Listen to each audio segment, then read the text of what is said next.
Coming up on ESY Media. Ali mukunafya abayagala kunoonya kyawulira nti maybe ajja kigamba owulira bubi nnyo but mind you my dear abanvuma oba gwe abavuma munno olwekyo ekintu toyina kintu ky'oba oyogera ku muntu kyatamanyi kyatalina China chayo like emimwaje everyone knows she has very nice beautiful lips. Okay. Okitegera bulungi nnyo nti emimwaje minene bulungi nnyo. She exposes them every day when she's speaking gwakozesa okwogera. Kati temumuli mu muvuma ku kitu tubale tamanyi si kyama okitegera and tavanga yo nawulina oba nakikosa as her weak point. In fact it's one of her strongest things. Ndabanyo she really embraces her lips. Ajagala nnyo and they are really very beautiful lips. Abazungu basasula obuwumbi okufuna emimwange ejiji. I'm telling you, gwetabalaba bebafumite. We inspire. My name was Nabulime Esther ESY Wanoku. I talk with ESY Media Uganda. Kubuza ko gwe nawo sinzo kubanga otraba. Thank you so much. Tuli mu November. Ensenene sinazitegeera bulungi. Simanyi ensenene ziri luddawa? I don't know. I'm wondering. Ensenene ziri wa? Ate nga tunatera ogenda mu December tuli mu festive season. Teyatandise. Nengo nakolale. Onakolale negatiddwako Matilda wamne Douglas. How are you, Douglas? But yes, it's a long time. Long time. But then don't kulaba. Then but then mayi wagenda. Omayi wadde Masaka. Masaka by the way. Wadde okuba kifu wadde manyi ensenene zigenda okubuuka. Munayi kati zasenguka zadda China. Research bwagiraga kati ennaku zino bagamba nti batematema dda ebisikosiko mwe zabiikiranga kyobola kati sente zikyalabika. Kyo zinzo obutafuna nze. Guno omwaka bayire zinzo obutalabika n'emyaka egijja. Nino omwana gwe nasuubiza ensenene bamuyita Prosi. Kati wezitala nanti kati abaziina kati Abachina balunda nnunde. Balo kimanyi kati balunda ensenene. Ewa. Abachina bazirunda. Era baganda zita. Bazirunda bajja kuzita mu season yaabwe. Gojja kolaba. Bajja guno gugweko ziboneke maybe mu December ba January. Bannange omulabi naddala go we Masaka. Kawedde mudda. Matilda, tubuzeeko. Banange mwenna mbalamusiza abatulaba as usual. Matilda together with ESY Media. We're here again to have another chat and share our opinions and knowledge and educate and inform and transform. Matilda yagala nnyo okuzibwaza abalabi ba ESY Media. Alright. Omuntu wa wansi wayogera nnyo oluzungu. Baabi abatulaba balamusiza nnyo bakwano. Nnyo. Nenga wona okutwaliza wamu it's a happy Sunday. Fena tuli balamutwebaze Katonda olw'ekirabo eky'obulamu ne opportunity okubanga buli kaseera we can link up on these nice days okusharinga bena tuba tusharinga. Njaga okutumirako kubatulaba those that keep on subscribing abatulaba ku TikTok mwenna bambi mukola omulimu gw'amaanyi nnyo those that like and follow and subscribe to the YouTube channel. Thank you so much. Bagamba itasiima. Burajuwa. Bayire nange kanebaze. Nebaza nnyo. Akola kyatendo nnyo gwe yekumira ku lutimbe gaggadde olwa ESY Media Uganda. Bambi mwebale ku subscribinga, mwebale ku sharinga. Mukola kyatendo nnyo tubasiima mwenna abana bali mu Middle East. Tubeebaliza ddala ekyo nkiddamu kuba bambi mulaba mubusalabo mu sharinga. Mwebale ba commentinga era nawe gwe yenna nga gwe mulundi gwo okusosa okubeera ku ESY Media Uganda. You can just go and subscribe okone mu kadaako nti buli video gye bana bateekayo oba osobola okugiraba. No sharing no commenting. You comment. You are entitled. Nengo olwale tugera kwogera ku nsonga ezimu awo tina Douglas na Matilda neera nga Douglas watugambye mabegakaawo banange mutwagala tweyanziza nnyo tweyanzege naye wobanga oli mupya leero ku ESY Media please subscribe. Tokoma ku subscribinga wansi obula nyigane kwa kakade obenga ofuka family ngofuna notification bwe tutekayo videos zino oba episodes oba shows kyona kyoyinza okubanga okiita. Nebo nako lwale tugenda kwogera ku nsonga ekutte wansi ne waggulu abamu gye batayinza kutegeera kulaba gye batatenyonga ku bankulu naye ate nga y'amakulu. Ensonga ya body shaming. Simanyi body shaming kiki mu Luganda. Ntandikire wa Douglas yalo okulaba bode shaming kye ki mu Luganda. Bode shaming kiyinza omanye Oluganda lw'ennaku zino ngeri gye twayingiramu tugite.com era kyekyo naye sinakigambako ono tulina olulimi olw'ekireebereebe era owulira nga bwe twogera ogenda okulaba nga oluzungu omuntu aluyingizaawo kati okufuna ebigambo ebituufu ddala ebyessimba okutegeeza ekigambo body shaming kiyinza okuba ekizibu naye tusobola bode omubiri then shaming obuswavu oba okuswala mu Luganda oyinza body shaming ekiringa era mu Luganda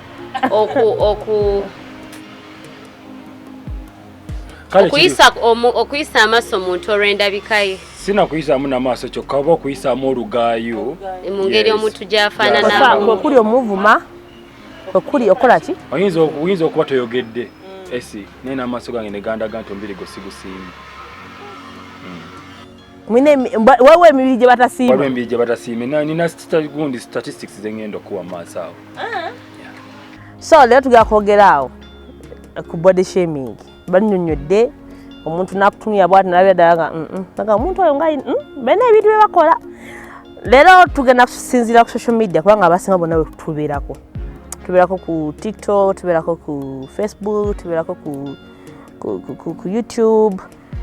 Nolaba abantu oli najja n'avuma munne naye nga byonna byamuvumye nakitegeera oli nasulawo comment aba okitegeera abantu bano olumu bakinyumirwa naye tugenda kuba tutunuulira ebintu bingi biki ebituukawo ng'omuntu omukozi bwoti ebintu byonna tugenda kuba tubitunuulira so olwaleero tuula wansi kalira body shaming ntandikidde Matilda tunyonyole body shaming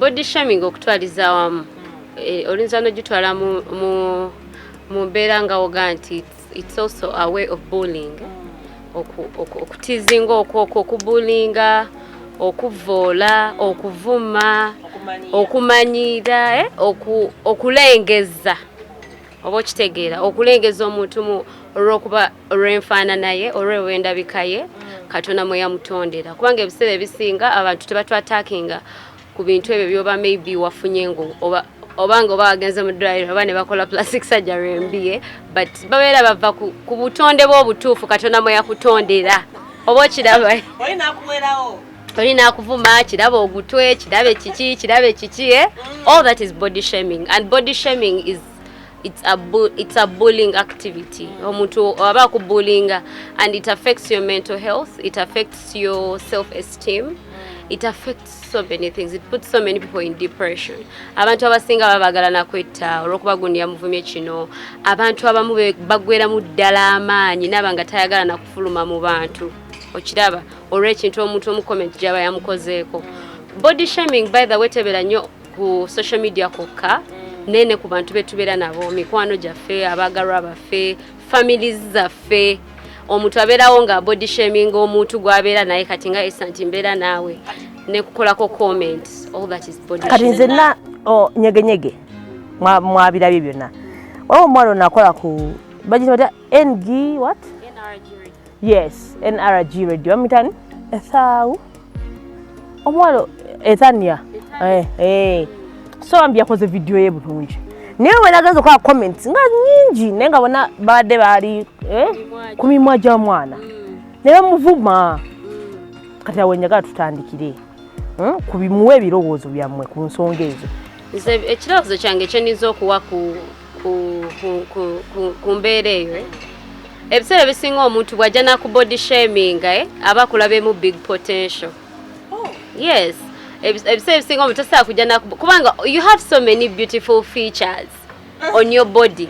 Oba oluso oli mu delivering ekintu ekirungi oba oli mu kwogera ku TV ayinza oba abadde recording akantu ke nga she's trying to put up something oba oluso oli mu acting skit yo abantu abo bajja nga lese on TikTok ali mu exposing their talent okitegeera omuntu n'alemu okulaba that good thing that you're trying to bring out na focusinga ye kuye kyalaba nti no tekiri suiting kuye ng'omuntu oba okitegeera. That's why I'm saying chiva mu bantu abaina you know, body shaming, sometimes it moves in line with ego. Nti omuntu awulira tasingika oba kitegeera kati omuntu alabanga otuse ku level eno ey'okuba nti oli mumusukako ng'akunoonya ewafu ng'aga kirabe ne kino kitegeera ali mu kunafu aba ayagala kunoonya kyawulira nti maybe ajja kigamba owulire bubi nnyo but mind you my dear abanvuma oba gwe abavuma munno olwekyo ekintu toyina kintu ky'oba oyogera ku muntu kyatamanyi kyatalina China chayo, like emimwaje, everyone knows she has very nice beautiful lips. Okay. Ochitegera bulungi nnyo. Nti emimwaje minene bulungi nnyo. She exposes them every day when she's speaking gwakozesa okwogera. Kati temumuwe mu movement ku kitu bali otamanyi si kyama ochitegera. And tavanga we nawulira oba na chikosa as her weak point. In fact, it's one of her strongest things. Ndabanyo she really embraces her lips. Ajagala nnyo and they are really very beautiful lips. Abazungu basasula obuwumbi okufuna emimwange ejiji. I'm telling you, gwetabalaba be bafumita empiso. Yes, ne bakuba fillers. Abe n'emimwa eminene bwegityo. Nga ina butini nnyo buti ayagala mukube eminene giveyo ngeja Etania, giveyo ngeja Matilda. Oba kiraba nga like nga it's fleshy lips nga girinako ennyama ewera. Kati abantu abatamanyi, those lips are very beautiful. Her lips are very beautiful. Eranze Etania todane yoba no uliana your lips are so beautiful.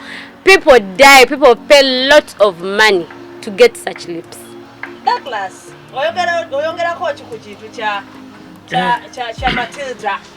Esi ine ebibuuzo bina about body shaming. It's okay. Tumaze okudivininga body shaming chechi. Naye causing body shaming, that's one. Aina factor jageddeko nayo ngenda kugimenya. Ekyokubiri oyo muntu gwe bakozeeko body shaming kimu affectinze omuntu gwe bakozeeko body shaming kimu affectinze batya kimutuuseewa kisinziira yo waye gwe omuntu gwe bakolako body shaming nawe gwe kennyini omanya abantu abasinga esi I'm sorry to go deeper there okimanyi nti munasonyi okwesa olimi bino olina amakudde ekikwambaza obubi kiki kiva na muteemanya Chivana mu buteemanya otegedde nti oyina amakudde nayo yambala bubi. We expect that abantu balina okukritikinga oba okitegeera kuba naawe okiraba kibi gweoyinza okulowooza nti kirungi ewuwo but to society kuba kati kankubulire esi tetulina values and norms that tetukyalimu Uganda in the African setup tulina ebintu byetugoberera bingi oba okitegeera ku kyemimwa egy'omuwala ekyo it's okay yo oli mimwaje bambi ate no yes nkankiddemu ekyo ekyamakudde kirala n'ekyono omumwa gwayina face kirala kuba bw'otunuulira emimwa gy'omuwala oyo gyakozesa okwogera tetuganye naye abamulaba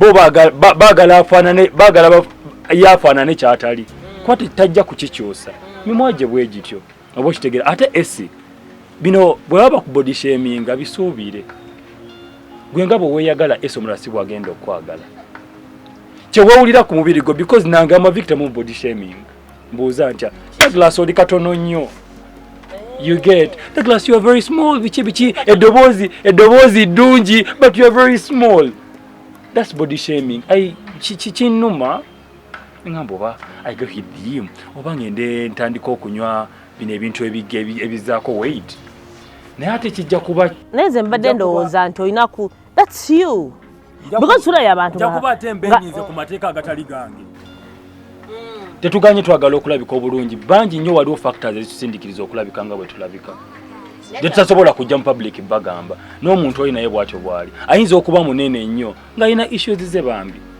ayinza okuba bambi akoze nnyo ng'omulabye nga naye era alina issues ze Douglas abantu abamu okukozesa okubeera nga omuntu akwatakinga nga bw'ati mwoyogera nti Douglas oli katono nnyo abamu bagikozesanga ng'oli Matilda wayogedde okukakanya babanga abakujjukiza tetukiganye naye bw'oba gwe bwemanyi nti olina amakudde oba weemanyi nti olina amakudde ekiro kinyumidde nnyo olina embaligazo Matilda embaligazo n'okimanya kakkana bw'oba okimanyi nti naawe tebikunyumya naawe tokyagala kati waliwo ebintu ebimu nga by the ku mubiri gwo nga bw'ona oyambala obubi kigenda naawe tojja kulabika bulungi. Obviously you expect to be critiqued.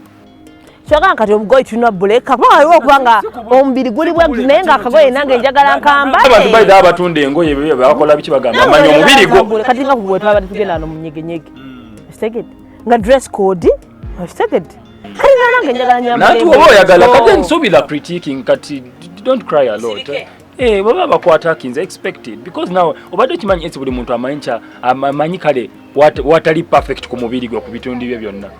Amanya wanagamba omwana enkobogozi no amakudde gano you get era nogenda okulaba oli nga ayagala kusala weight bambi asobole okudda mu shape talina kiwato akabina n'omugongo byonna lululinga lubengo that kind of stuff kibolaba abantu abakola ki abatunda engoye bagamba manyi omubiri gwo manyi kitete ekijja okunyumira era omuntu agamba manyi atojja kwambala kino tekijja kunyumira niye bw'ona oyambala kino n'amanya nti Katonda enzo biri mu nsi ndala mu nsi wano Uganda oli abayaga kumazaawo mangu oyimala oyambalamu wobeera abasajja abo abali awo tetuli basonyiwa awo na bali waawo mukajja oyambala munaga ng'onyumye abatunda engoye awo mu emakindye muli basajja babi nnyo twambala mu ngoye ne mutugamba nga tunyumye tutuuke eno nga tutegeerekeka naye tomala kagwera n'okaleka wali ng'olaba tekategeerekeka n'okajja aba yagambye nti onyume naye bw'otuuka nawe mundaye ng'olaba tekijja nyoko nagamba naye mwana wange kino nga tekijja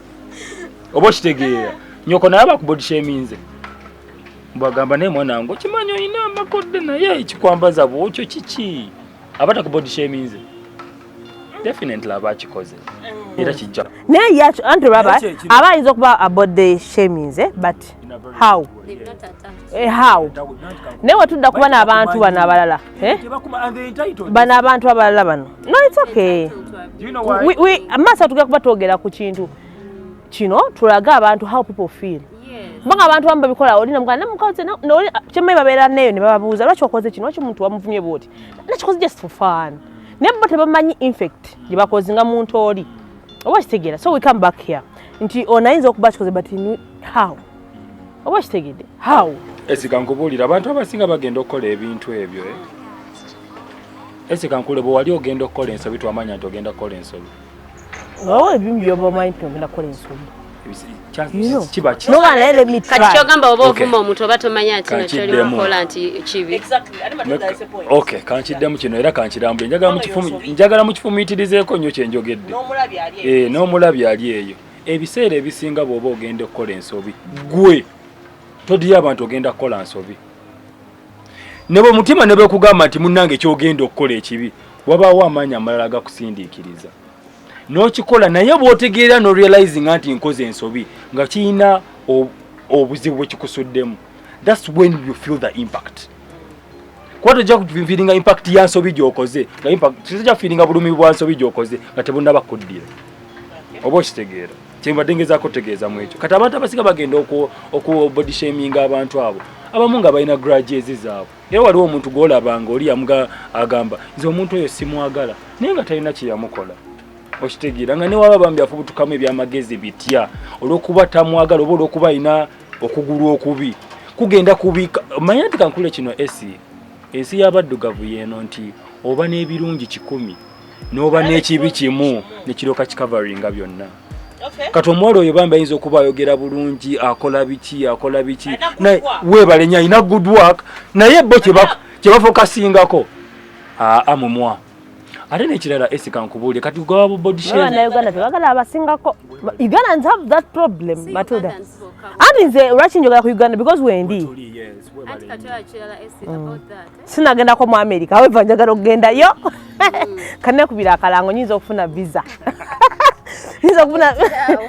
nange nembuuka nga abalala the body shaming lwaki nze why I appreciated us to really talk about this is that first of all as ESY Media we're trying to put change on that whole issue nti abantu baleme kulowooza nti it's okay to body shame someone whether you're having what reason or what reason it is very very bad oba okiraba oba goyina oba oli kola nsobi oba toli mukola nsobi oba oli mukuvuma muntu whether it's intentional or not intention like oyina okubeera nga oli very careful with the things that you utter out as you're speaking about somebody.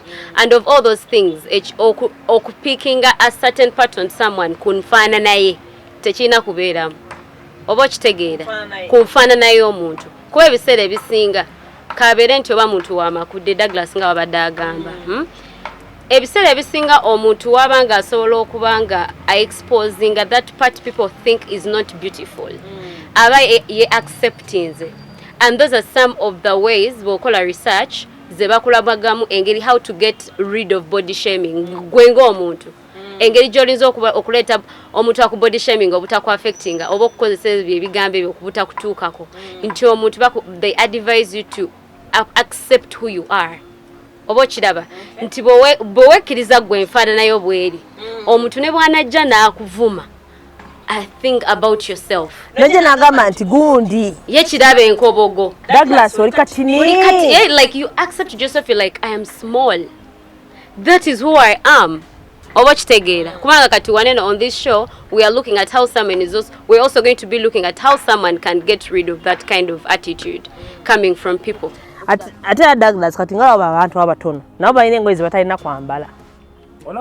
No, what I'm trying to tell you is nende kigana kwambala kagoye ko nanti esika nkubuulire njagala gwe obeerekawo because esi bino ebintu tetubikolera ffe society ya Africa gye mulimu ebintu tebikoma ku ggwe.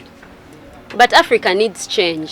Ate guyina ekintu kyoyagala ate okumenyawo eno sigenda kufuuka Bungereza tegenda kufuuka Sweden si kufuuka Bungereza. By the time we're having a curriculum of an international space, but then that means we're already in that transformation. So we have to move with time. We have to move with time. Advancing is not bad. Naye waliwo ebintu ebimu nga kigenda kusigalawo bwekityo. It's inculcated in our DNA. You get? Kyengezaako tegeeza kyekiriwa nti esi bino ebintu tebikoma kuffe. Tolaba nti omubiri yes gugo ogunaaza okola biki naye era bwono bw'otonaabe n'owunya goyinza okuba tokiwulira abalala bagenda okukugambako the society oba ntegeerekeze oba okitegeera nanti approach yaabwe ejja kuba yanjawulo accordingly esi engeri gye ngenda okujja nkugamba nanti mukyemwogezaako okukola kyekino mwagala omuntu ajja akugambe mu mirembe egigyo atali ggwe esi siri ggwe esi let me tell you something bwe wali okola pepa ye ey'okubala approachment y'ennamba eyo buli muntu yajja atakinganga bubwe okufuna answer wansi naye nga mugenda funa answer egi oba okitegeera amaanyi oyinza okukozesa effort y'amaanyi n'ofuna kifomula n'okiwandika okuva eno paka okutuuka wansi n'olina akozesa just katono n'atuuka kanekyo nakyo bwekitobwe kiri esi nyinza okujja negamba manyi esi mwanjagala twogeremu esi omanyi amasoko geno omala okunaaba tugendeko lwe tugenda omala okomema tulaba nti kati olabika bulungi obunya bulungi tugende oyagamba esi nedda you get naye nga bonna intention yaabwe oyinza okumulaba nti oli ali very rude intention yaabwe Douglas, do you believe twali abantu abamu nga intentions ze ziri negative obanga osege mwe muli okuteeka wansi mwe muli okunafuya wali abajja okugamba in a very good way nga ye alaba kale Douglas boto sibo ino okwambala agamba ino Douglas akapala akukambadde oli muntu omutono ne kala ze ngumba gumba obasege naye oli omuntu agenda okugikozesa nga weapon ate waliwo ebintu ebitagenda kukyuka. Do you believe that? Ate n'ekirala olaba body shaming era bw'okola era when you read about it it is negative commenting. Okitegeera tebagamba nno okugamba ku muntu oba omu body shaming negatively. Okitegeera negatively. Someone asooka okwogerako emimwa gyo, oh you really have beautiful lips. Gwe kennyini omanyi nti nina emimwa gyange minene. Kati era of course waba agyogerako ageraga oh I really love your lips, they're really big and beautiful.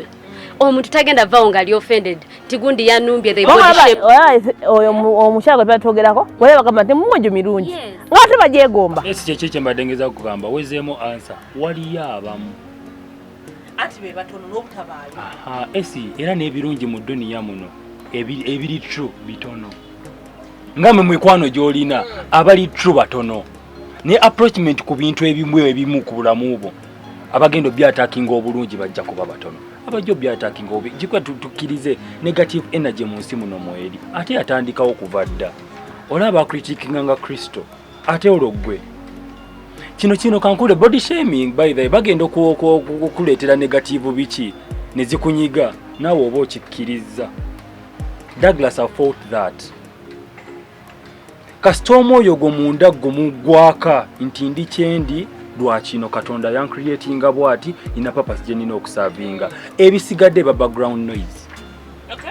Obo kitegeera naye kasita bino ebintu ebijja n'owulira that bannange simanya biki ate kasita omanya nti omanya yes no acknowledging a defeat S n'ogamba yes Douglas I'm small nzina ebintu besigenda kwambera S nene ebintu byesambala nzina ebintu Douglas byesikola ate sijja kulimba si bwenti bwe nnali. I was too small. If now I'm like 65 kgs now. Things are going to change. Ate abantu abasinga baliwo ebintu emu nga byo bikyuka. Ne waliwo omuntu olinga bambi yes ayinza okuba ina amagulu ge galiko gale bit ramshackled nenga bambi tekijja kusoboka gatereza banga gasoboka otegeeka okuterezekeka tajja kukikolola okuba mu kiri ku pressure yammwe nze mba njagala akyekolera okuba yakiraba tekiri proper ku ye. Okay. Okitegeera n'abantu abasinga balowooza body shaming bagendo kibagamba abani wagoninge akole kiri kye bagambye kiba kitegeeza gwe tonnaba kwemanya omuntu gyakusika oba nkaveera kasukali kibuyaga gyakakunsa gye gagenda okugwa gwe nawe nago body shaming gwe weemanye kye kituufu kikyoli you elevate yourself teri agenda kumotivating mulala teri agenda kuwananga bw'oli mu lukwa esi fena tuba tunaaba tweyambula engwe ntudako mu mirror. Right? Ofuna kade no mirror. No kwata min gundi yono jesiga no chukama ono gamba katuwano notereza mnogula gundi bweti. No yinzo kunkwera skin no kunya kati bwendi. No kola deodorant bwendi no kola bwe obo kitegeera. Abo yabantu amunga batena okwera mu mirror. Katola buta no kwera ba ku mirror. Katolo bana aba society bo. Kibakitegeeza bagenda no kugamba. Emugo tonabana kubyemanya nako. Obo kitegeera. No ku budde nakyo kintu kikulu no manya wadala wotali. Wotali bulungi. Kwa isi omanya wa wotali bulungi. Otereza ku pressure yiyo tokire waliwo watasoboka kiriza nti wasoboka naye nyamba obere ne discipline ku kyo ngenyindo obo kitegeera Masuda wako kyo tugamba mma nze saka nyo kukola nyo bantu kyejo kuloza nti every opinion they say they're entitled to it. Not every opinion is right. Yet everyone is entitled to their own opinion. Okay. Nti oba buli kyoyogera mune go ine ensonga zo lwaki okyogera. Okitegedde. Olusi ettimalyo. Yes, abantu ebiseera ebisinga aba body shaming tebakyogera out of good faith. Bakyogera lwa mutima mubi, omuntu takwagala, ayagala kuletera kuwulira bubi. Oba kitegeera bulungi nnyo. So nze munda bagenda bamu body shaming abantu nga bo wadde Douglas abadde agamba nti Africans that's how No. Tuli bantu anti change must be done. Okitegeera nti omuntu oba olina okubanga weetereza mu nneeyisaayo kubanga era ebiseera ebisinga abantu ba body shaming aba talina mpisa kuba omuntu alina empisa omuntu amanyi okwogera tasobola kulumba munne mu comment section nanga Douglas n'olega obulevu kubanga bye babeera bakuvuma akatwe Douglas oba kyabuvunanyizibwa lwaki gwe tokikola tulina abantu betulaba ku social media olima wayawo tetufuna ku social media noga naye baa naye wadde Douglas motivational speaker naye kati esikankubuli ekyo kiri kyenakugambye olubereberye esa abantu social media yatuyambako kati to be like a global village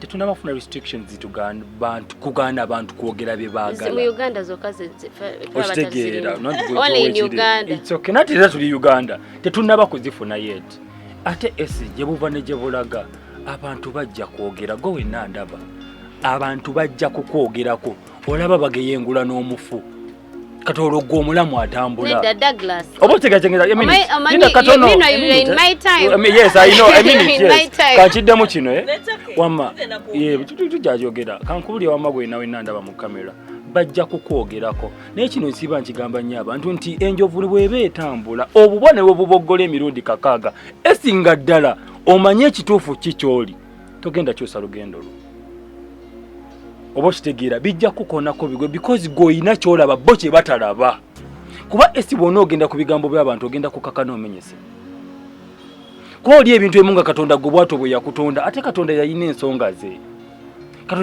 ze n'akwata nnyo ku kitawo gye yamugye Masaka n'amukwata n'oweruwero ne balyoka bazaala ggwe aye n'amanya nti bwoto bwojja okufaanana kkiriza kyoli ate bw'oba okiriza n'omanya nti kati wano siri mutereevu gezaako nakyo kimuwudingamuko obulungi oyinza obutakikyusa Omanya nto ebimpi tebikunyumiranga naawe okiraba gwe wennyini oweegambye kino tekinnyumidde olaba gwe tekikunyumidde olwo ku maaso g'abalala amazima amatuufu tugeegamba naye tugawakanya ate abantu abe bagezaako gatugamba body shaming bati oba kitegeera that's where the friction comes in esi kino bw'oli kikkiriza nti omanyi nti wano siteredde nina kukola bwenti obulamu bujja kuba bujja kugondera Matilda amusazza mu bintu Matilda tubulire nze kyenkyesa okugamba essa mu bulamu tewali omuntu alina omubiri nga teguli perfect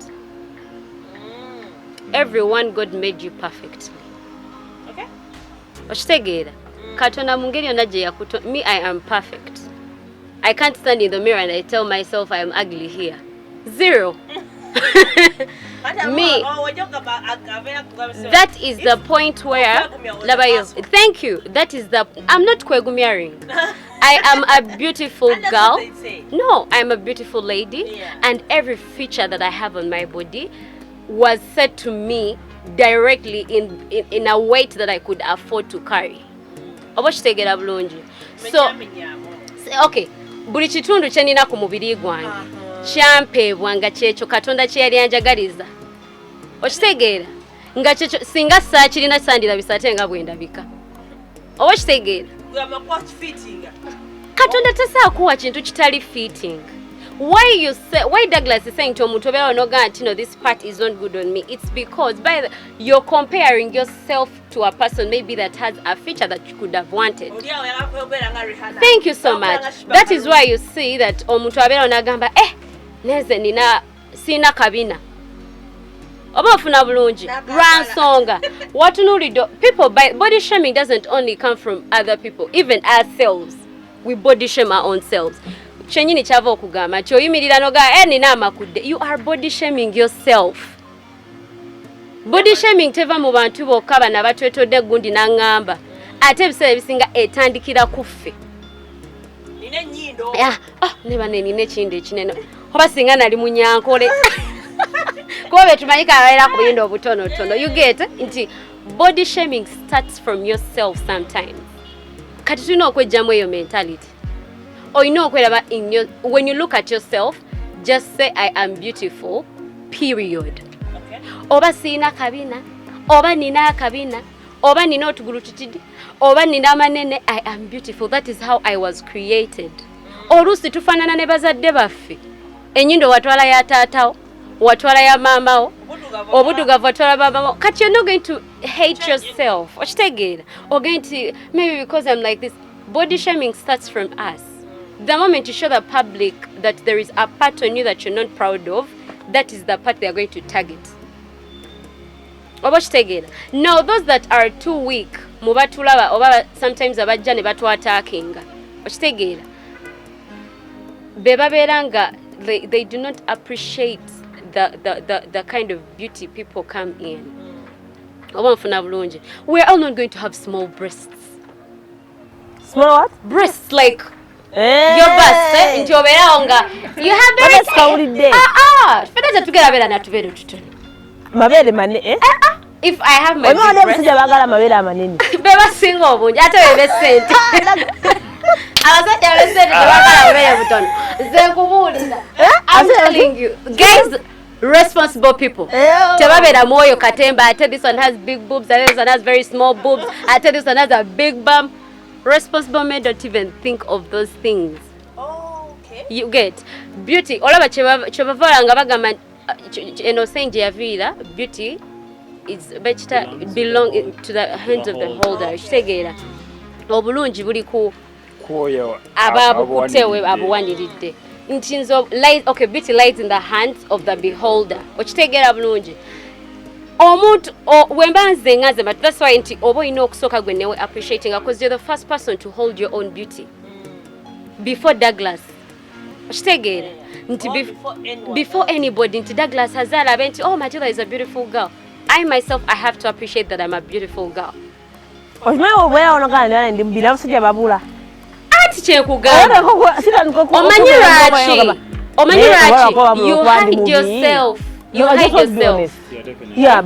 That is body shaming. Ntetandikira na kugwa omuntu. Notandika okubeera nga we putting her down. Wena no gabanange. Nzate bangambe simanya negative emotional effects. Yes, like nga mfanana we bati. Maybe men are not going to like me. I'm going to put on my clothes and my big time is going to pop out. Yes. So those are the disadvantages. Abantu abasinga body shaming etuse ku point nti people are even hurting themselves health wise. Nti bagenda kugamba you're so big, you're fat, you need to chop weight. Oba mfuna bulungi ogezesa amadagala. There was a time I was body shamed because I had gained so much weight.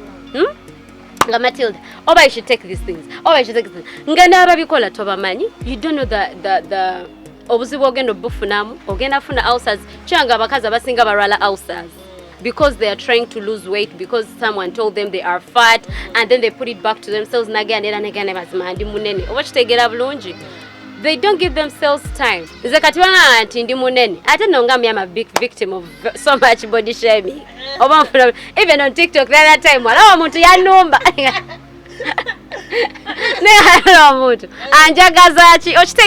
So me by the let me tell you, there is no part on my body that I do not know. Nzomuntu wa body shaming, I always just laugh. Mbanga maneka kati gorozo oyina kyongambe kyesemanyiko. Obushtegere. If you tell me I'm very tiny, I know. All my life. But till that isn't no more ya number ganagamba sina kabina. Oh. Nze kugaba number. Ona ga matula toina kabina. Nosanga balaga mambu akabina mbusimaya batalina kabina abalina ubina basiru. Obakitegera bulungi. Big bums this man they have this problem. Man, that is so it is so off.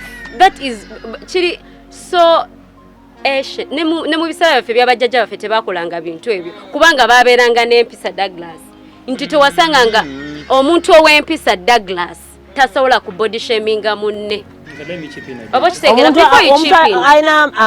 Omuntu nga ayina empisa nga ali well disciplined, ali well composed, they are learnt, they know what because Douglas what I mean chiribo kite katono nti Douglas gwe kale ogambe nti abantu tusaba bagana kwogera gwe nga gwe personally, can you say something to someone mungeri yo body shaping kale oba lwaki gwe tokikola osobola kikola first of all? Why do you think you can't do it? You know why I can't do it? I have the discipline that I really give myself. Thank you. Chengambye nti ebintu ebisere bisinga you get point. Empisa zaffe ze zituletera okukola ebintu ebibi. Empisa embi nti nze nganze nze nina empisa sigenda laba muntu nti you do not have a bum or like ngabala we bagamba kati simanyi omuntu kyabakosa kutuula. I really don't know but omutagayali don't that protruding buttocks you get nguga naye gondi gwe nno toyina kabina like osoka newebuza how is it my business first of all? If they had a big bum, how was it even going to be my business? Obokitegera buki kiki twayogera abantu bemanyiza okola ki okufa kubibakwatako okitegera abantu bafenya kubibakwatako. Yes. Body shaming that is not your business. Kakati abana babadde balumba etania ku mimwaje, how is it their concern? Are they the boyfriends that are the ones that kiss it? Are they the ones that like I really don't get it. Olusi jibuvako na jibalumba na bawulyanga ji oba jina ngeje jibayisamu oba mfuna bulungi buta bana byakola buta bana mpisa buta swala kubeera nga gwe toyina bya kwegaba kubanga Esther, let me tell you omuntu azze with all the beautiful features they have on them. Ofuna aina amasa malungi ayogera bulungi okitegeera ayimba bulungi abantu tulina bale Esther ino shote tujikola just kubeera nti tuogera ku bintu. People need to change. Abantu balina okukyusa. Not every time you're supposed to. If you don't have anything to say, keep quiet. Oboshitege bwoba tulina kyakwogera sirika. Social media tebagitondera gwe nti gwe bota commenting ako kakusalibwamu oba kiraba banange ngamba muka guno ogwenku eri wazali sauna gwe social media tebagitonda nti omuntu gwabeereyo oyina okubeerawo ngoyoge like sometimes oba to commenting the social media even lives better okitegeera tebagitona ati gwe bw'otateekamu ka comment ko ebintu tebitambula okitegeera ko social media ekyasinza obeera ne that body shaming ba body shaming abayimbi ne ba body shaming abazanyi ba firimu ne bateekawo ebintu byonna nekisinga okunyumira Douglas gereko awo mu mboozi omuntu agenda ku body shaming omanyi omuntu agenda kubawo comment abantu gali nti n'ogenda kwolaba omuntu ono ali biki ogenda kutunulira omuntu n'omutunulira bwoti n'omutunulira bwoti n'otunulira n'osirika n'otambula n'ogenda omanyi lwaki esi ng'olendera omuntu ono n'amanyi weewuunya oba guwadde muzimu gwa kikanga gumulinnye empisa mbi eminite balwanyisa muntu alina maanyi kyono kye yagambye mu kutandikwa omuntu walaba ng'omusingako are criticizing. Body shaming abantu. They are weak in people. Most cases. Very fake. Very fake people. Like they are weak. Look at the scenario that we had on the other TikTok, where someone came and talked about my beautiful breasts, right? Omuntu Esther, I am seated right here on a chair, having a topic that is very important. We are giving knowledge, we are sharing knowledge with my very beautiful face, my very nice outfit, my someone like goes deep, never kubyoyogera ku face najibuka naja na attacking your chest. Oh, like okay, you just keep on. No, people are just sick. Omanyi chinga onabe Douglas tuli mukwogera I attack and then you come and talk about Douglas's private parts. Okay. Like what I Nkubulire kino amaso g'abaddugavu esi gali mu ngalo. Sorry, gali, you know. Bo bali nnyo mu bintu biri tangible bye balaba. Katono yali ayinza okuba ayogera statements ezili very more important and very vital in society. Yeah. Naye nga bossi ze batunuulira abantu abasinga batulaba. Tajja kuba.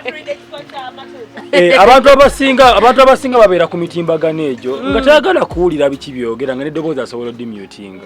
Nenga ali mukulaba ngeri mimwajo gye gitambula the way you oda irera kiri nti onane ngamba okisooka abantu abasinga mu mulembe guno especially social media obusegu bali mbongo ate kyakewera bide nti bawuliriza muntu si bigambo abantu abasinga awamenta yakyogerako Simon Senkani nnyo bawuliriza oba how did he ainenge gye phrasing because olaba ngo omuntu bawuliriza muntu kyoyo ayogera ndio akuwuliriza bigambo byafuluma bagamba owekitiibwa Mayiga yayogera kyokola nga tufunye obuzibu era bw'amaanyi that mentality nti ontalina kyasobola kuŋŋamba naye esi abantu abaafuna okubikkulirwa ng'emyoyo gyabwe kati ekitangala gyayaka mu bbo tatunuulira ani amugambye image atunuulira ebigambo oli byafuluma kasita bibanga bimugattako omuwendo atambula fe esi waliwo abantu abatwadvisinze abantu abakyusizza n'obulamu bwaffe nga talina nabwali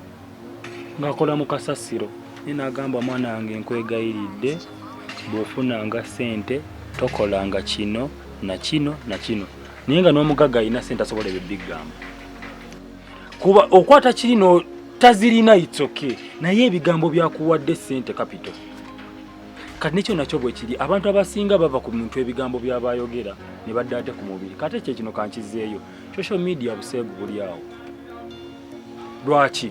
One, omuntu gwa body shaming ekisooka bayira kyekiri kyemba nagye njagala obavugamba ze olaba mu African context muno balina n'ensonga zaabwe lwaki bagambanga abantu okwambala ebintu ebibabikka bonna ebisoomooza ebyo bireme kujja African context nga twambala kyengezaako kugamba twambala embugo zaffe tetuganye yagamba nti tufa ne tudda kati wenzijukira ogenda okulaba ddala nga ennyambala y'omulembe guno sinnungi amazima googerwa era bw'eba sinnungi abalaba era they have to criticize okitegeera era kino nsiba Douglas nze n'ekintu kyeneebuuza olaba ennyambala gy'ogamba nedda twabanga n'ennyambala era tebayambalanga bukutiya n'atambula okuva eri paka eno nga yeebisse nga tebalina kye bamulaba kyotannaba kutegeera kyengezaako okunnyonnyola nabadde nteesa nti nze senga kati nganze ng'omanyi nesimu zaffe tubeerako netufunawo tubeerako nga tuli free, just be free. Noga, you know what, I'm free, I'm taking my car soda, you know, ndi awo amagulu nga wanise wenti wembeere waka amagulu nga wanise mu ntebe ningenda ku social media. Naye na moment omuntu ono mbasi mwagala I just scroll. I don't even comment.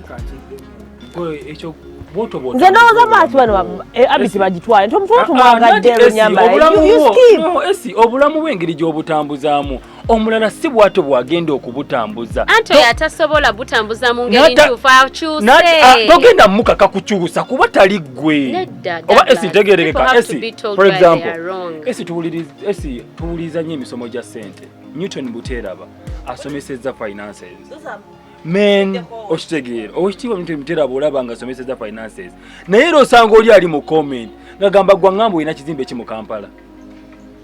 Esi kankiddemu kino okikugamba obulamu bw'engeri gy'obutambuzamu ne discipline talina na bwali kakubuulire esi engeri obulamu bwo gy'obutambuzamu ne discipline gye yeewa omulala si bwagenda okikwa ne bw'onooyogera ebigambo ebyenkana enjuba omuntu oyo akyuse nga ye kennyini tannaba kukiwulira n'agamba kati kankyuse. Okukyuka tekuva wabweru, okukyuka kuva mu ggwe munda.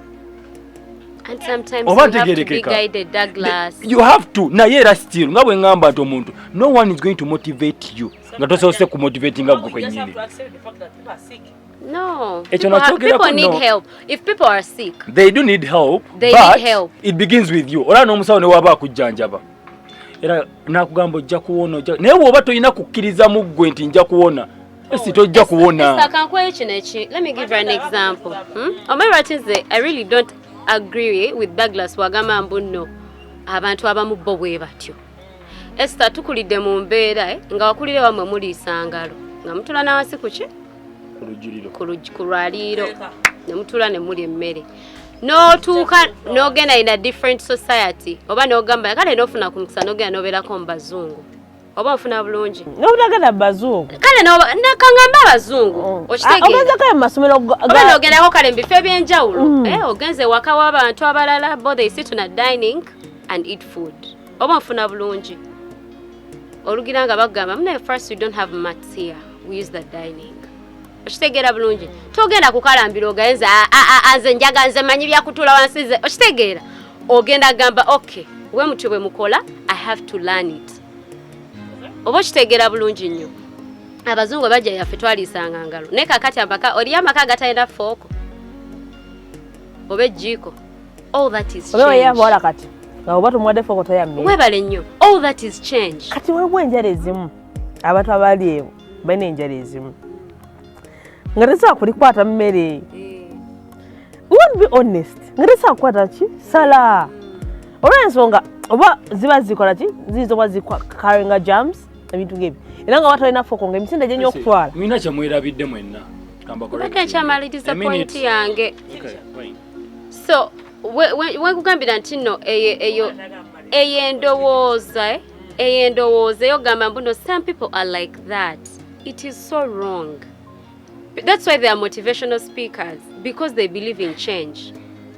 Not every time you come to speak, someone is going to take your knowledge, but maybe one day they will refer to it. We don't expect change to happen immediately. That knowledge, Douglas. Why are you going to try that knowledge? You are a motivational speaker.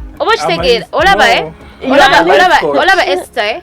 We are going to talk about something and maybe someone is not going to act like Esther, or they are not going to be disciplined like Esther. Someone is one time going to know that I should try to be like Esther. I should try to be like Esther. That is why abantu abatambula nnyo, people that over travel, their behaviors are so different. Olaba Esther, like abantu aba traveling ennyo ojo wegeneza, if you interact with those people, their way of thinking and the way they take life, the way they take life is totally different. Why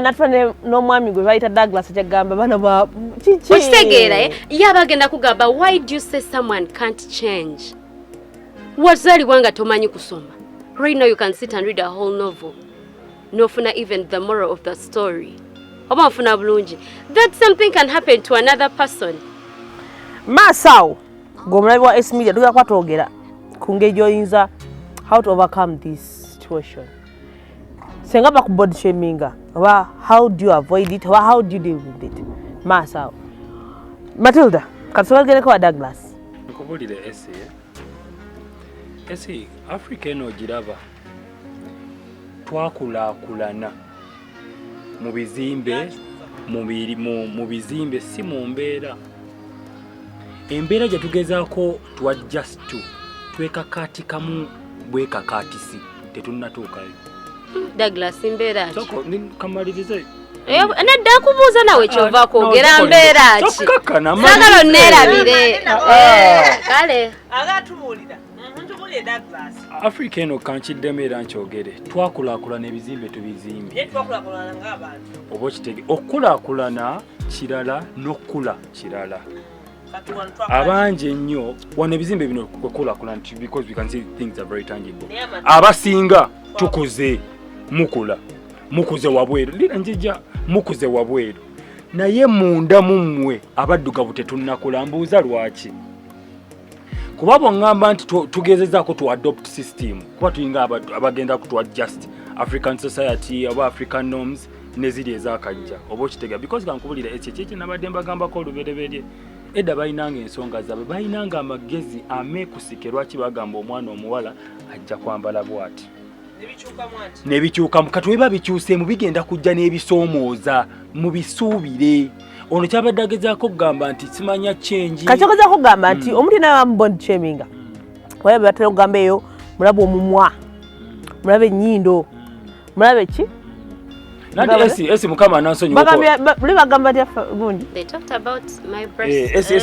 esi waliwo obuzibu osirika busirisi no linda kwaliwo esi obuzibu waliwo omuntu because you're look at the outcomes nti ojja kukuddawo obond shaminga Matilda obond shaminga Brian anyone bakutunuulire we bati ojja obond shaminga omuntu atakola ki akuba amanya agajjemu oba oli awo akutte naye nga kugamba byalina okubeerawo birina okubeerawo tulina okwogerako sigambye nti ate by the way esagala munkwata obindi ekintu kyebakola kirungi ekintu kibi naye kati ffe gwe bakigamba okoze eki because in most cases ogenda okola kiki kyenabadde mbagambako embeera y'abaddugavu kati engeri gye tweyisaamu ndala nnyo we are trying to adopt ekitali kyaffe kyova olaba kitumenya kijja ne kosti y'amaanyi okitegeera bali bo ne bambala nga bwe bambala ne bafuna ebyo njagala buuza Douglas kati omuntu gwe bavumye emimwa gye kiki kye yabadde ate kati kambabulire kino esi tolaba nti walina body shaming nga tonaba kujja mu camera right? Yes, of course. Naye egenda kufuuka intensified ng'oli ku camera. Esingezaako tegeeza kyekiriwa. Society mu wali olimu bantu batono abaali bakulaba era nga bakugamba. Koli mu camera ensi wano nga bwentudde wano tetuli kisaasi esi. Omuntu ali mu Middle Eastern nengera. Omuntu ali Canada nengera. Oba kitegeere. Ate bo batambuddeko buli muntu alina perception yeyiye. Esi kankiddemu kino ganye bwenti omuntu tagenda kutegeera nga bw'otegeera. Kyemugezaako okukola kye tetuganye change. By the way omuntu alaba change. Change ina effects zaayo ina ne challenges. Nti ekintu bwe kiba kikula kyetaagisa amaanyi. Ate kyetaagisa obudde. There are factors of change.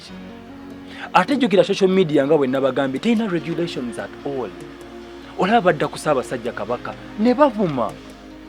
Nyinimu. Okitegeera.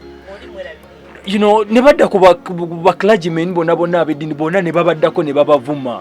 Namvuma ebimwana akola atya bolaba okitegeera okitegeera n'omulaba nga omuntu ali ku standard okitegeera kyekye nakugambye in social media ezijjeeyo emitima gy'abantu gye balina emibi kati gwe munnaye gwali eno gwa body shaming just baku body shaming katuga mukama anansonyi kwogera boti toyina bwoli olaba badda ku mukulembeze wa ggwanga olate gwe omuntu omulala aliko kati okitegeera bale manyi kale aliko oyimuleke oba okitegeera nzini kwaliko oli muleke onaaliko by the way olaba oli omulala kugaye waliwo abalala abeeyita oba okitegeera so esika nkubuulire kino era nkikkaatiriza era nkigamba abantu omuntu agenda kutegeera nga bw'otegeera omuntu agenda kukola bintu approachment y'ebintu egenda kuba yanjawulo esinga bw'oŋŋambye ogoddako ewo n'olanama n'oteeka ebigere waggulu n'olaba otagwiza n'omuleka olajja gamba let me react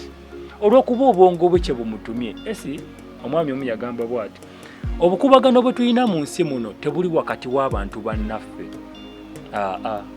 era esi ne bw'ondaba nkolaidinga ne Matilda in case oba ku kyo oba ki tebuli wakati waffe Matilda muntu wange buli wakati waffe ne buli bintu bibiri buli wakati w'obwongo bwaffe na myoyo gyaffe oba ntegeerekeka that's where the problem comes in era kati bw'olabanga abantu bakuubagana ogenda omulabanga omwoyo gumugambye ekituufu naye akimanyi naye obwongo bumuliko bumugamba kati lwana naye nga mu kituufu naye akimanyi gwalwanyisa mukama we no naye kale byonna obyogedde naye ojjaga abantu bano nti tetusobola kukaka bantu bano kulowooza nga wetulowooza tetugenda bakaka kulowooza tetugenda bakaka kulowooza nga bo ngaffe wetulowooza kukola ngaffe butukolaki butukola naye lumu nakyazaako Mr. Kasiri emabegakaawo nambulya situation nangamba omuntu w'omukuba oyinza omukuba right yo naye tolina right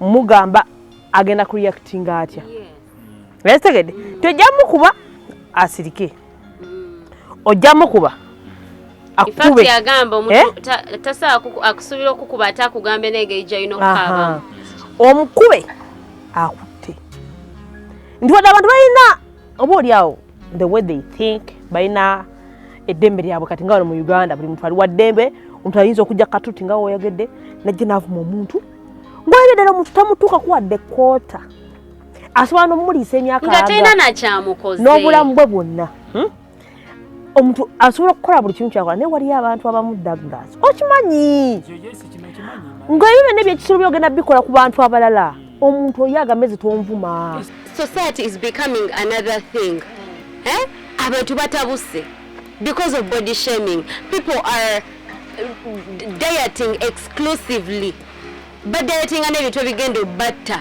olwokuba yagala akoge akolera akabina kabeere nga keyawudde nga Douglas wadde akogera kayagala luli flat tummy because someone is body shamed and they start to body shame themselves.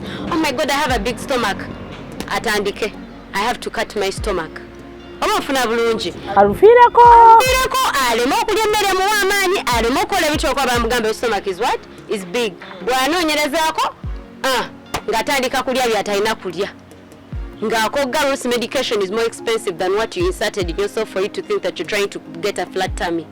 Oba ofuna bulungi yes okugala nti ofuna akabuta akayunga munda oba ofuna bulungi abaana abawala bakoze ebintu ebyayitirira abawala bali mu kwetunda because they want to keep up a certain standard because of body shaming ayagala maintaining omubiri abenga ali fit akawato kayingira mu dekati whip they are paying for gym you can't biliche byabe bakolaawo ebintu bingi nyo bali mu obina oda kimanyi wali abantu abagenda abagula nabuna wena baba kale ogenda kwa atambudde okutuka kali eno wansi mabibi abasajja bali mu kutomera ebintu bye batamanyi lwa body shaming bakati nga Douglas akagala kabina kanene webali kakati batomera kati agatukeera agenda kukwatako nga tekaliiko tongaba naga kabina kanene omukazi namutusiza waka nejjamu ekintu nga ndaba akabina tekuli. That is body shaming. You are body shaming. Omuntu nayeekako embeera najja nakulaga akabina akataliyo. Abasajja bannanga bali emukoze kyamaanyi. Abasajja bakoze kyamaanyi Douglas. Mwononya abaana b'abannammwe. Abaana bali mu kola ebi. Okimanyi wali abantu abatunda obubina. Omanyi abantu abatunda obubina. Bangi nnyo. Abalala babugenda ne bamusala ekiso ne bamuteeka. Wali benda babatekamu omuntu mu maaso. Babita bale? Munda mbwe eriiso libeere lya blue black. Ochiraba ezo contacts zibateeka maaso. Kati be batunda awe najjeera. Okay. Be batunda. Kizikiza yambipizawo ekintu kino. Esi tuli mu mulembe ogusooka nga gwabula. Let me tell you something, Esi. It comes back to soul. Okweyagala kuko weeyagala nti omuntu ne bwakugamba. Kubanga body shaming tegenda kulekeraawo. Weba. Wali abagala tuvuma ne leero. Something, Esther. It's not going to stop. but it could reduce. Obafuna, yes, it might not stop, but people should know where to stop. People should have boundaries. Omuntu Linda Katono Douglas, omuntu before nga tanaba body shaming, yes, it might not stop. But someone should know that body shaming omuntu, this is the impact it's going to cause. You're doing it out of your own ego. Olabenga omuntu omulala ali wansi we bati. Oba gowulira obadde tolina byakogera osazeewo kobeeko kyoyogera. Osazeewo omulizo obubi. You're not causing anything good by doing that. Tugezeeko nti mu bulamu bw'ensi eno mu bintu bye tukungula birungi. We may not get 100%, but let's try. Okitaba? Yeah. Let's try not tubeerewo nga tubeera n'abantu mu ddembe. Because Esther is not going to body shame me and think I'm going to stay in peace with you. Wenna akusanga mu gapu zange nja kuyiwa amannyo omanyi njagala be wa mazima. Olaba Esther, the second akuba muntu because they body shame. Yeah, you know. And nature. But you're going to find yourself no swala. No, you can't talk to me. I have something that you want, but you can't come for it because of a statement that you made. Ochitaba? Yeah, so we should just try to live in peace with others. Badde rancha kugamba tuli mu mulembe ogwabula. And it comes back to self. Mwogedde plastic surgery, simanyi obubina. Omuntu oyo amazima gali. Obubina tumanyi abasajja baagala. Okyasobola okubeera n'omusajja nga tayagala kabina. Okikolera basajja tokikolera gwe. Oli muwuze. Auntie, all that is an impact of body shaming. Natuwuliriza. Natu ukikolera oli. Do you know what I'm trying to mean by loving yourself gwenga bwoli. Kuba bw'ona okolera ebintu abala leero nyinza okuba omusajja ngambye ayagala kabina omulala tagamba ayagala makudde omubiri nagutonaatona ayagala simanya hips natuusaawa nze ndikitereke nti buli omwana asanga nampuuba atyo oba okitegeera so that kind of stuff kankubuulire omuntu amanyi kikyali olina ebintu by'otagenda kukola no matter the case abantu bayogera nakibagambye ddala oluberebere ne ku mulembe gwa Kristo bayogera era bajja kwogera abageya mwana atannazaalibwa ne baddako ne bamukritiiki nga kana kuteka mufaanana omwana tafaanana omuwere atannayogera atabamanyi atasobola nti alibalaba n'okubalaba oba okitegeera kirigwe kuggwe munda gwe muggwe n'okula mu birowoozo n'ogamba abantu bateekeddwa kwogera naye obulamu bwange bulina okgenda mu maaso nina ebiruubirwa bye nteekeddwa okukola nseza mbawaddemu okwambala akagoye kanjagala kubanga ne weesambala akagoye ako bajja kwogera tetuganye bw'ojja obyambala so kiri kyesiganye bw'ona obyambala ne bakukritiikinga you keep quiet you flow tagala tokome otukabire they have body shamed me they have done what please do not naye bw'olaba nga ddala kye bakuba naawe okiraba ddala kituufu oba amazima tugeebuulira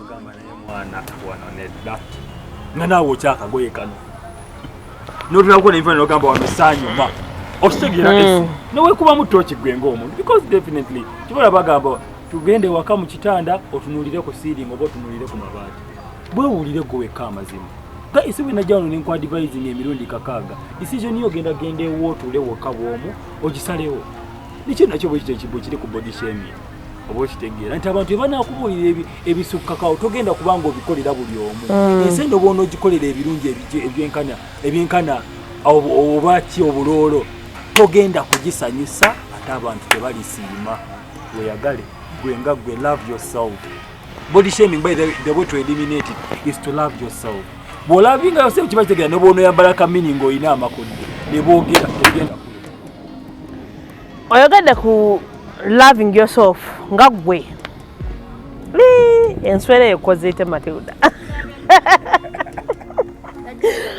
enswera genze mbi okunywa Matilda oyagala kukaaba but oyogedde ku loving yourself ng'engeri y'okudiiringamu n'omuntu akubodde shaming because tukyogeddeko right naye tukimanyi bulungi nti waliyo abantu abali eyo abefutwa abenge be bataakuza abatalina mpisa abali awo bakireresi abatalina bakola abalina ennugu abalina obusungu ku mutima abeekyawa ne bakyaliramu n'abalala byonna mbyogedde ate nga sibyogedde byonna mbyogedde agenda okusigala nga body shaming omuntu noyogera ku self love tuwayo ebirala omuntu asobola kudiringa tena it can't stop. Definitely. But how do you deal with it? Ekindi bayiga bw'ova self-love ekirina kye tuyita words of affirmation to yourself.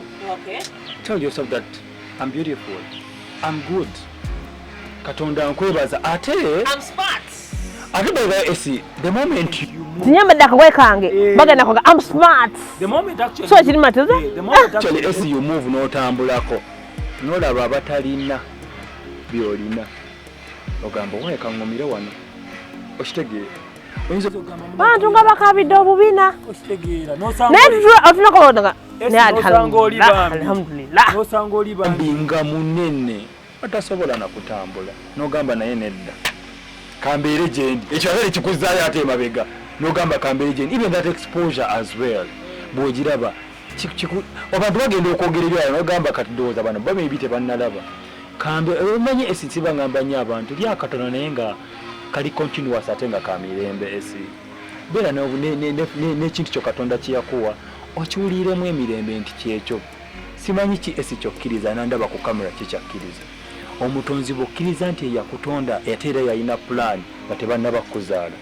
ebisigadde background noise kimala words of affirmation give them to yourself bw'olabika bulungi you look good labika bulungi teryakuganye by the way I've liked Shiba Shiba mwagaddeko kimu naye bakikaka ulira no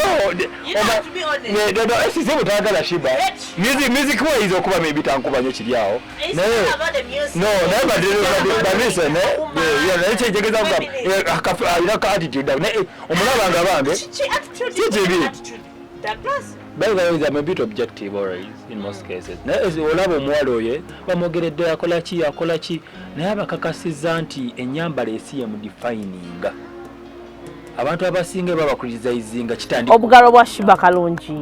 I love that queen.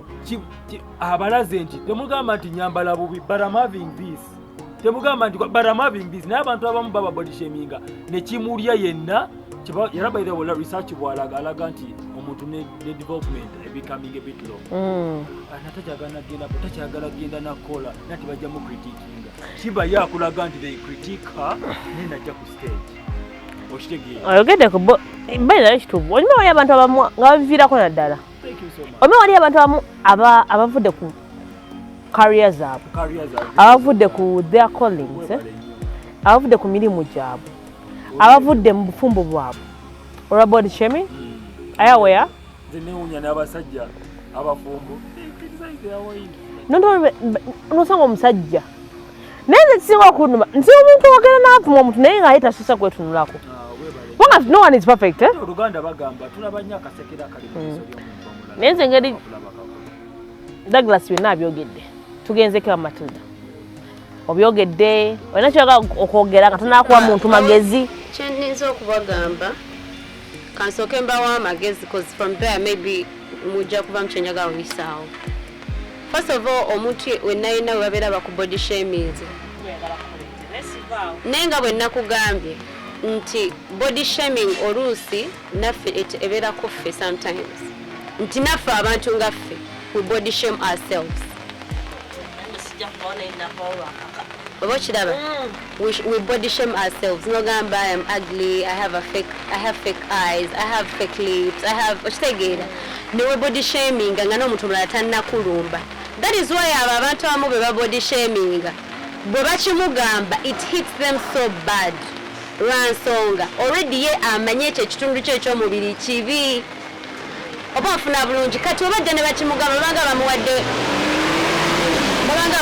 like wake up call tigobadde werabidde nti you don't have a bum oli namugamba you don't have a bum oba nfuna yes jukira body shaming etandikira kuffe omuntu abeera affected by body shaming naye kenyini abeera ye body shaming omuntu ate body shaming tasobola beera put down by body shaming lwansonga ye abamanyi they are beautiful oba kitegeera bulungi nnyo nze tusobola kujja ne body shaming nze neemanyi ndi mulungi bwekyondabako ekibi that is your problem. Not your problem. Not my problem. I know I'm beautiful. Thank you, baby girl. I have a man that loves me. Don't you think he sees all those things? I told you about Douglas, nga wakabi naye nga talina mwagala aye aweya nga wakabi alina oluzungu alabika bulungi naye nga omusajja tabulaba nze ekirala kinyola okuwa abantu amagezi gensoba ku body shaming. Know your worth. Oba kiraba, know your worth. When you know your worth, no one is going to put you down. Oba kiraba, no one is going to put you down. So we should like just appreciate our bodies, appreciate ourselves. We should be ahead of what people talk about us. Okay, thank you. Yes. Maybe we shall come back with another part on what to do. Okay. But then Douglas, name Matilda. Thank you so much. Please subscribe to this channel, liking, commenting, we love you so much. Brian, you have the camera. Send Runji Wakuno. We love you all.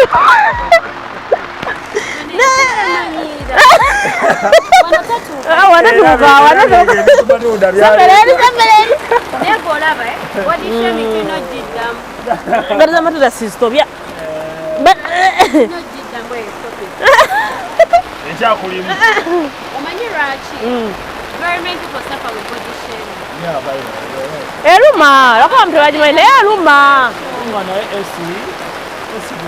Heja nujia wanteleza basajja. Kizumbe kwa ni mabega.